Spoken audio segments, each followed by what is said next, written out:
Dragi prijatelji, dragi vsi, ki ste nocoj tukaj z nami. Šele ko se leto začne prevešati, v novo leto se zavemo, kako hitro pravzaprav čas beži in koliko novega se zgodi in koliko drugačnega je vsako leto, ampak nekatere stvari pa ostajajo enake. Kot tudi božična srečanja zgodbe Domžale. Zdaj je čas, ko so naša srca bolj odprta kot ponavadi. Zdaj je čas, ko lepe misli lažje najdejo pot do našega srca kot običajno. In tudi pesem začutimo drugače kot največkrat. No ni pa danes samo novo leto tisto, ki v nas budi čustva.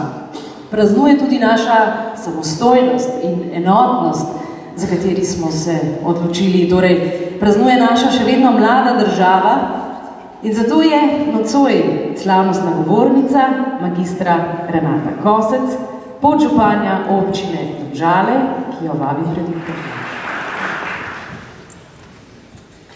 Spoštovane obiskovalke in dragi obiskovalci, pozdravljeni na nocojšnji proslavi ob dnevu samostojnosti in enotnosti, ki jo že tradicionalno polepša praznični koncert Domžalske godbe.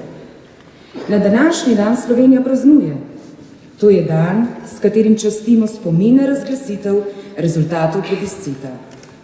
Na vprašanje, ali naj Slovenija postane samostojna in neodvisna država, smo odgovorili enotno, brez kakršnih koli dilem, pomislekov ali zadržkov. To je bil edinstven in neponovljiv dogodek, ki je dokončno utrdil prepričanje v pravilnost odločitve. Želeli smo lastno, svobodno, neodvisno in demokratično državo ter le to tudi dobili. Na političnem zemljevidu sodobne Evrope je bila zarisana nova država, iz zgodovinske anonimnosti pa je v mednarodno skupnost stopila nova članica Slovenija.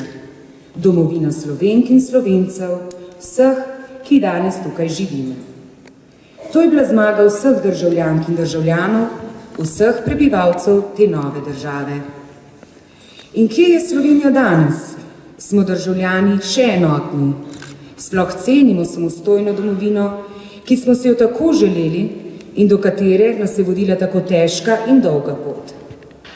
Med druženjem s prijatelji, sodelavci, znanci in poslovnimi partnerji, pogovor pogosto preide na to, kako ocenjujemo sami sebe. Namesto, da bi še vedno se ocenili kot izredno delavne in marljive, samoiniciativne, poštene, zanesljive in zadovoljne, obenem pa ponosne na svojo zgodovino, kulturo in jezik, pa smo žal mnogi izmed teh vrednot izgubili. Ali pa so zgolj nek megleni odsev preteklosti. Postali smo namreč nezadovoljni, sebični in zavistni.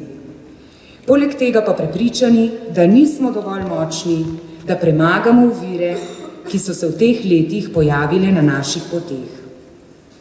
Zdi se, kot da smo v okviru lastne države skupaj ponosni le še na naše športnike in njihove izjemne dosežke. Takrat stopimo skupaj, se ne primerjamo in si ne nasprotujemo. Želim si, da bi bilo v današnjih časih takšne povezanosti več in da bi znova lahko pokazali, da se znamo združiti in držati skupaj. Ponovno se spomnimo, kdo smo in kaj si želimo, kot smo to znali decembra leta 1990. Spoštovani, pred nami so praznični dnevi, ko se vrstijo mnoge priložnosti za veselje, Po drugi strani pa so ti dnevi tudi priložnost, da se poglobimo vase in razmislimo o svojem življenju, delu in bodočih načrtih. Želim vam, da v letu, ki prihaja, ustvarite tisto, kar ste snovali, da dosegate to, za kar ste se trudili, in da najdete tisto, kar ste pogrešali. Predvsem pa, da živite, kot ste želeli. Srečno! V nadaljevanju tega večera govori glasba. No, teh poljubov pač ne bom hotela. Naša gostiteljica Godba Domžale. Pravijo, da je godba ponos, da je povezanost, prijateljstvo in tradicija. Pa veselje. In kar je najbolj pomembno, godba so oziroma smo ljudje. Ko so vprašali najmlajše, kaj pravijo, kaj jim